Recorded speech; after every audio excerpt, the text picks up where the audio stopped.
थोड़ा और आगे चलेंगे तो लेफ्ट वेस्ट में, थोड़ा और वेस्ट में जाएंगे तो एक देश आता है यूके, एक आइलैंड आता है, आइलैंड यस, यूनाइटेड किंगडम, उपनिवेशवाद का एक तरह से पीक, जिसने पूरे वर्ल्ड पे कॉलोनियाँ बनाई हैं, राज किया है, जिसको कहते हैं यूनाइटेड बाय लूट डिवाइडेड बाय ब्रेग्जिट।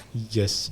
हाँ, ब्रेग्जिट का आपने जिक्र किया। ब्रेग्जिट आई थिंक इनको पता नहीं था यूक्रेन में, जैसे उन्होंने अभी एक न्यूज़ निकल के आ रही है, सुनक ने अभी तो वो गए थे यूक्रेन में उनसे जेलेंस्की से मिलने, आते ही वहाँ जाके उन्होंने भाषण दिया कि हम हमेशा इंग्लैंड जब तक यूक्रेन इस कन्फ्लिक्ट से पार नहीं पा लेता, कंधे से कंधा मिलाकर सब सपोर्ट करेंगे, ये है वो है। अभी 5-6 दिन पहले खबर आई है कि उन्होंने बोला है कि ये जो एड दी जा रही है ना यूक्रेन को, इसका ऑडिट करेंगे हम, डाटा असेसमेंट ऐसा कुछ वर्ड यूज़ किया उन्होंने, या रिव्यू, कुछ लोग कह रहे हैं रिव्यू होगा। और जेलेंस्की को भी बुरा लगा इस बात का, उसको भी कानों कान खबर हो गई, और उसने बोला है कि नहीं नहीं, आप तो you are the liberators, you are the warriors, आप, हमें आपकी हेल्प की ज़रूरत है, आप ऐसा कैसे कर सकते हो। तो मेरे ख्याल से जेलेंस्की को ये पता होना चाहिए भाई इन्होंने किसको लिबरेट कराया है।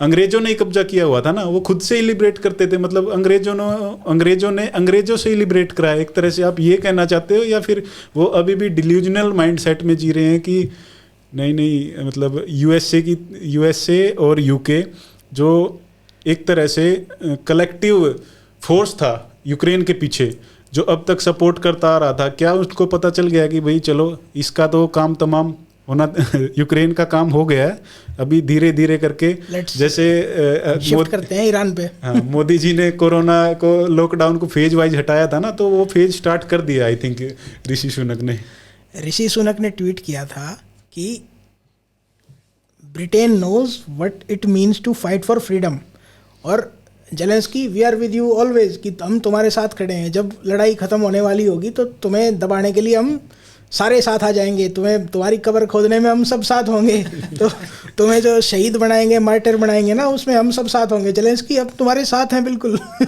तो ये सुनक ने ट्वीट किया जेलेंस्की। और जो ये ऑडिट इसने अनाउंस किया है ऋषि सुनक ने, इसके पीछे रीज़न है कि इनको पता तो है कि इनके वेपन्स ख़त्म हो चुके हैं एक तरीके से, और रशिया के वेपन्स ख़त्म होने का नाम नहीं ले रहे।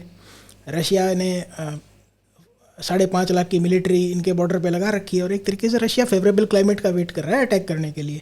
हो सकता है फरवरी में अटैक करे, हो सकता है जनवरी के एंड में अटैक करे, कि जब भी रशिया को ये लगा ग्राउंड फ्रीज हो रहा है और उनके एक तरह से जो मैकेनाइज्ड इन्फेंट्री है उसको प्रॉब्लम नहीं होगी चलने में, तो देन रशिया विल अटैक। और इवन पुतिन ने अभी कल परसों आई थिंक स्पीच दी है, उसने कहा है कि हम बहुत ही एक स्विफ्ट एंड करेंगे इस वॉर का। सो उसका मतलब यही है कि एक मल्टी प्रोंग्ड अटैक होगा यूक्रेन पे। और जो ब्रिटेन है उसको एग्जैक्टली यूएस की मेंटेलिटी पता है, क्योंकि ब्रिटेन से तो इनहेरिट करी है इन्होंने मेंटेलिटी, वो जो एक स्ट्रेटेजी थिंकिंग है इनकी। सो ब्रिटेन को पता है कि यूएसए अब कभी भी डंप कर सकता है इसको जेलेंस्की को। तो ऋषि सुनक अपने लिए एक तरह से प्रोटेक्शन बना रहे हैं कि अगर यूक्रेन एकदम से ये हो जाता है, रशिया के कब्जे में चला जाता है, तो सभी फिर ये पूछेंगे कि भाई किसकी वजह से हुआ है, कि अब ब्लेम किस पे डालेंगे। तो वो ऋषि सुनक एक तरह से ये नहीं बनना चाहते, स्केपगोट नहीं बनना चाहते।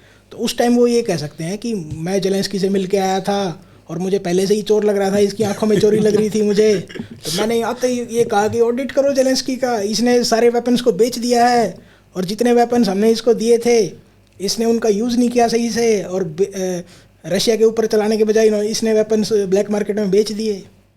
सो यूके अपने आप को पोजीशन कर रहा है एंड ऑफ वॉर के लिए। और ऋषि सुनक ने ये कहा था कि हमें सिग्निफिकेंस जाननी है कि जो हमने वेपन्स दिए हैं उनका क्या इफ़ेक्ट हुआ, तो पहुँचे हैं या नहीं, युद्ध के लिए यूज हुए हैं या नहीं। तो जो यूके की मिलिट्री लीडरशिप है ना, उनको वाइट हॉल कहते हैं। तो वो ये कह रहे थे कि ऋषि सुनक तुम अपने अंदर के बोरिस जॉनसन को जगाओ, कि जो बोरिस जानवर तुम्हारे अंदर छुपा बैठा है उसको जगाओ और एक काम करना, सिर्फ फॉरेन पॉलिसी के उसमें जगाना, कि और फील्ड्स में मत जगाना, कि जो बोरिस जॉनसन जो बूझ पार्टी करता था और जो कुछ भी जो मन में आए वो बक देता था, उसमें मत जगाना। वो तुम अपना ही रखो, सिर्फ जो फॉरेन पॉलिसी के लिए उस बोरिस जानवर को जगाओ अपने अंदर के को। तो लगता है जो बोरिस की आत्मा है सुनक से निकल के चली गई है, इसलिए उनको बुलाने के लिए तंत्र मंत्र कर रहे हैं। व्हाइट हाल को भी अंदेशा हो गया है कि जो ऋषि सुनक है वो उनकी पकड़ से थोड़ा बाहर है। इज नॉट दैट कि एक तरह से वो अंडर द थंब नहीं रह रहे हैं उनके, या फिर उनको भी यूएसए ने बता दिया हो। क्योंकि जैसे एंजेला मार्कल का और इसका जिक्र किया, तो इंग्लैंड का ब्रेग्जिट या ईयू से अलग होने का मतलब रीजन क्या था? शायद इंग्लैंड को पता था कि ऐसा ऐसा होने वाला है, तो मेरे ख्याल से पहले से ही वो रेडी हो रखे थे इस चीज़ के लिए। जेलेंस्की को पता चल गया कि ये डेटा ड्रिवन असेसमेंट इसने ऑर्डर कर दिया ऋषि सुनक ने। तो इसने जेलेंस्की ने फ़ोन किया, सुनक तुम क्या कर रहे हो, मैं तुम्हें इंस्पायर करूँगा, यू आर द ग्रेट लिबरेटर्स, और तुमने तो ऐसी ऐसी लड़ाइयाँ लड़ी हैं, तुम बहुत ही मिलिट्री कंट्रीब्यूशन बहुत रहा है तुम्हारा। और जो यूके की जो मिलिट्री लीडरशिप है ना, वो ये कह रही थी कि वॉर अब स्टेलमेट पे आ चुकी है, कि जो रशियन कपबर्ड है वो एम्प्टी है, रशिया के पास कोई मिसाइल नहीं है। और जो यूक्रेन के कमांडर थे, रशिया के पास मिसाइल नहीं है, लेकिन यूक्रेन के कमांडर वैलेरी जलूजनी ने कहा कि मुझे 300 टैंक चाहिए, 700 इन्फेंट्री व्हीकल चाहिए और 500 हॉविट्जर चाहिए, लेकिन रशिया के पास कुछ नहीं है, रशियन कपबर्ड इज एम्प्टी। चलाएगा कौन उनको, अकेला चलाएगा वो।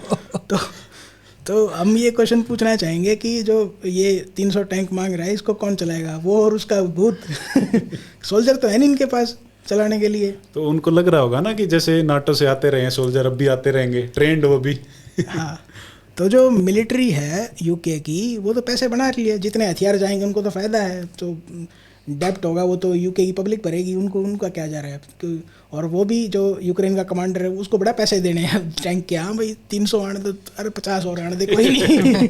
उसको बड़ा पैसे देने हैं उसके, और फ्यूचर में यूक्रेन को भी नहीं देने। यूक्रेन कुछ रहेगा तब देगा ना पैसे, यूक्रेन का फ्यूचर ही ब्लीक है।